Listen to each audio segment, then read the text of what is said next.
আমি গত বছর নেদারল্যান্ডসে গিয়েছিলাম জি। এবং আপনার জার্মানি আর ইংল্যান্ডে গিয়েছিলাম। আমি নেদারল্যান্ডসে আমাদের কিছু বাঙালি পরিচিত আছে, তাদেরকে আমি বললাম যে আমি তো একটু নামাজ পড়বো, জোহরের নামাজ পড়বো বা ইয়ে।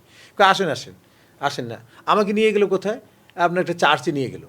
আমি জোহরের নামাজ চার্চে পড়লাম, আসরের নামাজ চার্চে পড়লাম। আমি বললাম যে এইটা কি, বলে যে এইটাই মসজিদ হয়ে গেছে। এখন ওই খ্রিস্টান ধর্মের অনুসারীরা তাদের চার্চে যাচ্ছে না, তারা চার্চ, তাদের ধর্ম নিয়েই কিন্তু তারা আসলে হতাশ এবং তারা উদাসীন। মানে একটু বলেন তো ওর মানে কিরকম চার্জটাকে কি কনভার্ট করে চার্চটাকে, ফেলেছে? চার্চের ওই স্ট্রাকচারটা আছে, স্ট্রাকচারের মধ্যেই এখন ওখানে মিম্বার বানিয়ে মুসলমানরা ওখানে নামাজ পড়ছে।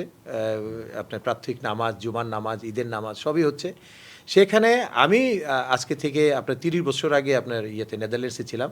আপনার আমস্টারডামে একটা সেন্ট্রাল মসজিদ ছিল, এখন আমি এবার গিয়ে দেখলাম প্রায় 100-র মতো মসজিদ হয়েছে এবং এই মসজিদগুলোর ম্যাক্সিমামগুলো চার্চ।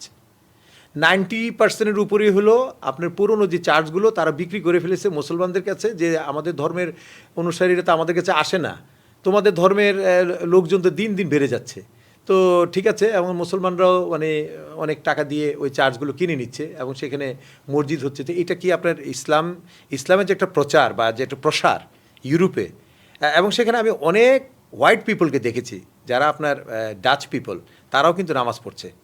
তা আমি খুবই অভিভূত হয়ে গেলাম। 30 বছর আগে আমি নেদারল্যান্ডে যে চিত্র দেখেছিলাম, মানে বিশেষ করে আপনার মসজিদ, মক্তব, মাদ্রাসার এগুলো কিছুই ছিল না, এখন সেখানে আপনার নুরানি মাদ্রাসা পর্যন্ত আছে।